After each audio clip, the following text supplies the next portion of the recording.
امریکہ کے خلائی تحقیقی ادارے ناسا نے کیپلر نامی دوربین سے نظام شمسی سے باہر ستاروں کے گرد گھومتے لگ بھگ 1300 سیارے دریافت کیے ہیں، جن میں سے 9 ایسے ہیں جو اپنے ستاروں سے اتنے مناسب فاصلے پر ہیں کہ ان پر زندگی گزارنے کا امکان موجود ہے۔ انٹرنیشنل ایسٹرونامیکل یونین نے اگست 2006 میں سیارے کی پہلی سائنسی تعریف کی منظوری دی تھی، جس کے مطابق سیارہ کہلانے کے لیے 3 خصوصیات کا ہونا ضروری ہے۔ ایک یہ کہ وہ کسی ستارے کے گرد گردش کر رہا ہو، دوسرا وہ اتنا بڑا ہو کہ کشش ثقل سے اس کی شکل گیند جیسی ہو جائے، تیسرا اس کی کشش ثقل میں اتنی طاقت ہو کہ وہ اپنے مدار میں موجود دیگر اشیاء کو صاف کر دے۔ کئی دہائیوں تک دیگر سیاروں پر زندگی کے آثار پانے کا خیال لوگوں میں بہت تجسس کا باعث رہا ہے۔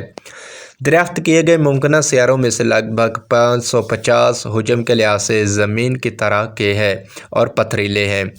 زمین جیسے ان سیاروں میں سے 9 اپنے ستاروں کے گرد اتنے فاصلے پر گردش کر رہے ہیں جس سے ان پر مائع پانی جمع ہو سکتا ہے، جس کا مطلب ہے کہ وہاں ایسے حالات ہیں جن میں ایسی زندگی ہونا ممکن ہے جو زمین پر پائی جاتی ہے۔